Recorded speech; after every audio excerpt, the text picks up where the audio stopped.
रामदास स्वामी यांचे पादुका आणल्या आहेत, काय सांगाल?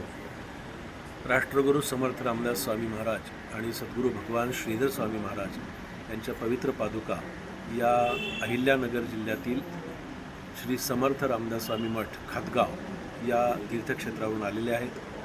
दरवर्षी या पादुकांचा प्रचार आणि प्रसार दौरा आयोजित केला जातो.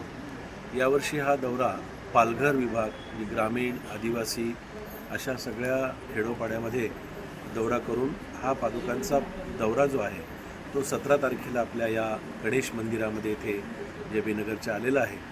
आणि या गणेश मंदिरामध्ये सगळे पादुकांचे जे कार्यक्रम आहेत, उपक्रम आहेत, ते सगळे या मंदिरामध्ये आता इथे सुरू आहेत. उद्याचा दिवस या पादुकांचं वास्तव्य इथे राहणार आहे. परवा 23 तारखेला याच समर्थांच्या पादुका या सिद्धिविनायक मंदिरामध्ये दुपारी दर्शनास्तव जातील आणि मग तिथून या पादुका आपल्या मठामध्ये पोहोचतील.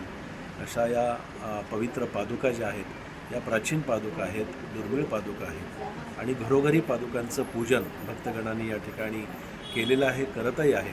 आणि उद्याही या पादुकांचं पूजन सर्वत्र घराघरामध्ये संपन्न होणार आहे. कीर्तन, प्रवचन असा या उपक्रम इथे सुरू आहेत.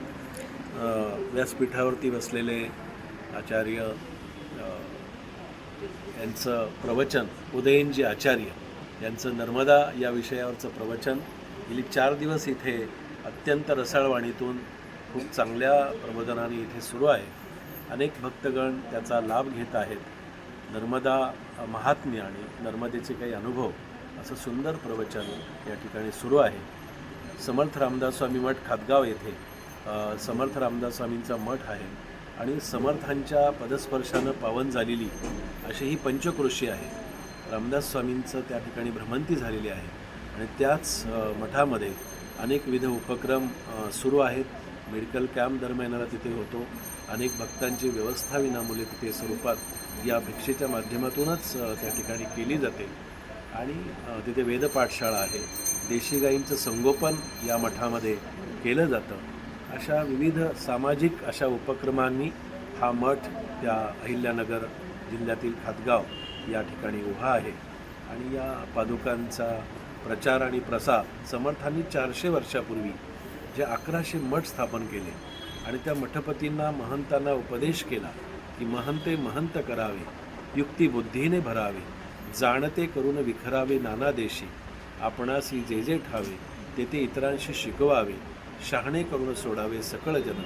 हाच समर्थांचा समर्थ संदेश आजही आमच्या परीनं समर्थ संप्रदायाच्या या परंपरेतून, या मठाच्या माध्यमातून राबवला जातो आहे. इथे या गणेश मंदिरामध्ये खूप चांगलं पादुकांचं स्वागत झालं.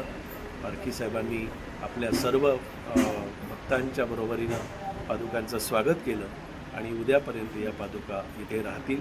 माझं सर्व भक्तगणांना आवाहन आहे आणि विनंती आहे की आपण जरूर उद्या या पादुकांचं दर्शन घ्या आणि आपला जीवन कृतार्थ करा, अशीच आपल्या सगळ्यांना इथे विनंती करतो.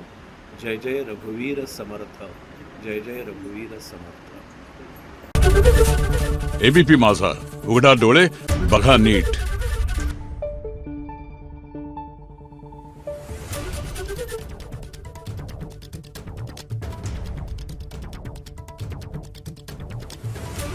Thank you.